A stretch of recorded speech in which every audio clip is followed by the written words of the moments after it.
How did this play come about? For me, I've always liked the story of Barnes because it's a remarkable story and because I played for the club where he had his benefit match in Stafford, where he was a renowned figure. So I've always known the legend of Barnes, and I think he's probably sadly neglected in terms of fame in world sport because his achievements are absolutely unbelievable. And it's just good to bring that to a wider audience. It's called Nothing to Do with Cricket. Is it a cricket play? Well, you've got to come to see it and listen to the end of it to find out exactly why it's called Nothing to Do with Cricket.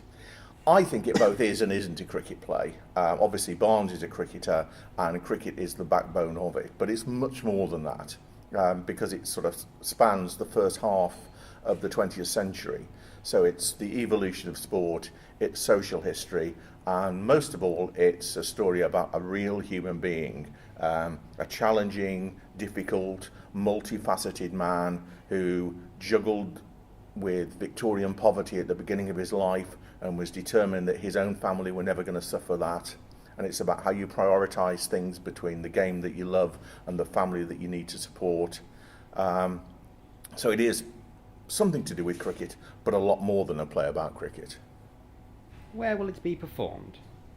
We're opening in Alsager, upstairs at the pub, because we see it as a piece of bar theatre. That was Claybody's idea, to do it as a piece of bar theatre, because it was never going to be long enough to do as a full-length play in a theatre.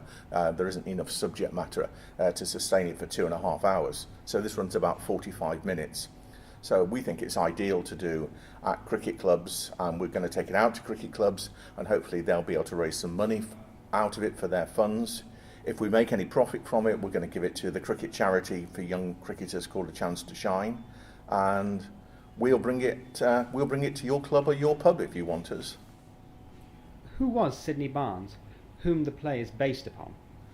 Barnes was born in Smethwick, the last quarter of the 19th century. He was born into a real working class family. His father had worked in the smog and the grime at a metal basher's for 63 years, and he never had any pension or any proper reward. And they lived in a squalid little slum of a house with a canal on one side and factories on the other 3 sides. And that's what drove Barnes, because he was absolutely determined that his family were going to have a better life than the life he had, and he was going to make certain that they weren't subjected to that sort of poverty. At a time, of course, when there was no social security and there were no state pensions or anything like that. What has been the biggest challenge in directing the play? The biggest challenge, I suppose, is that it could easily be a play which is just about facts and figures and statistics, because Barnes's statistics are truly amazing. And it's about bringing it to life, because there are lots and lots of different characters in it. Chris, here next to me, plays a number of different characters. Because it moves so fast, those characters and situations have to be developed incredibly quickly. And it's about what you do with the text, because there isn't time in the text to establish character or atmosphere or mood. So we've had to bring that to the text in rehearsal, and that's been really good fun. And it's also really good to do, because this is going to be a world premiere. I think it's really exciting to do a play that nobody else has ever done before. So you start with no preconceptions, it's just a blank canvas, and it's up to us and what we do with it, and without nicking any ideas from anybody else, because there's nothing to nick from. How do you feel about working on a world premiere?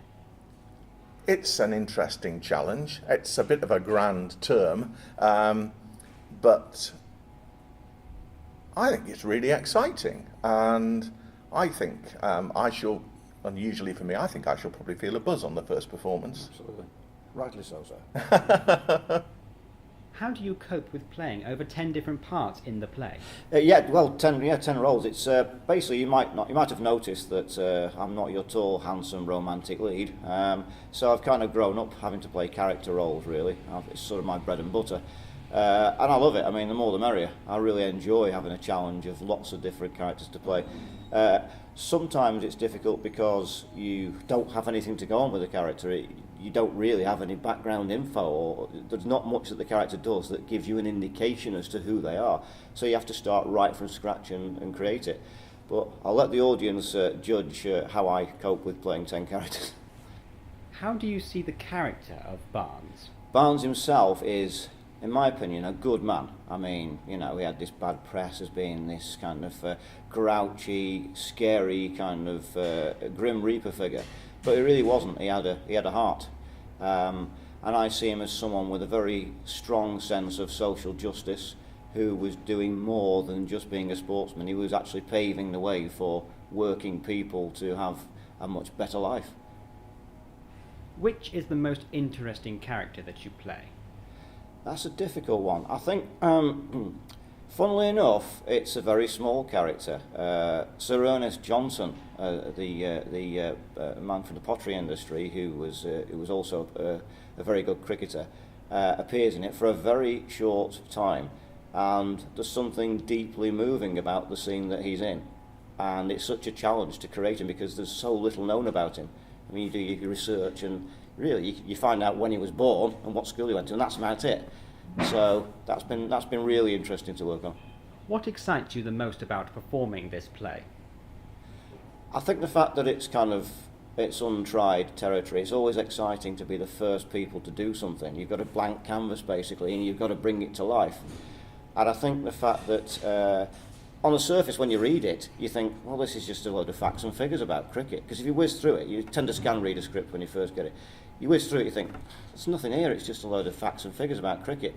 But then when you actually come to perform it, you realise that there are certain plays that are meant to just be performed, and they don't live until they're performed. And this is what we've found. There are a lot of scenes where you think, initially, it's just a load of facts and figures, or someone giving you a load of kind of basic information. But the meaning behind the scene is actually very deep, and there's a surprising amount of emotion and drama in it. And we've really found that it's come to life, and it's shocked us, hasn't it? It's been really interesting developing that in rehearsal, isn't it? And finding out things and finding out the links and finding texts and subtexts and things we didn't think were important at the beginning. Absolutely. And as we've explored them, we've discovered that they are actually terribly important. And as you say, sometimes funny, sometimes sad, sometimes moving. And that sort of prompted us then to try to find a number of innovative different styles as a way of portraying those things. Yeah, it's probably been as interesting a play to direct and rehearse as I've ever done. I think the rehearsals have been incredibly fulfilling and hard work, haven't they? Very hard work, but there's some real lump in the throat moments. Yeah, there really is. It's nothing to do with cricket. Well, when you read it, when you read it, you think it's to do with cricket. When you perform it, you realise it isn't anything to do with cricket. It's a lot more. First performances are at the Back Corner in Alsager on the 17th and 19th of November. Then we've got another November performance at the moment at Wood Lane Cricket Club on the 28th of November. That's Wood Lane in Newcastle. And then on the 2nd of December, we're taking it down to the Film Theatre at Staffordshire University, where we're hoping that we'll have a bit of an exhibition and be able to show a bit of film of Barnes actually bowling around the performance. So that should be a really lovely evening.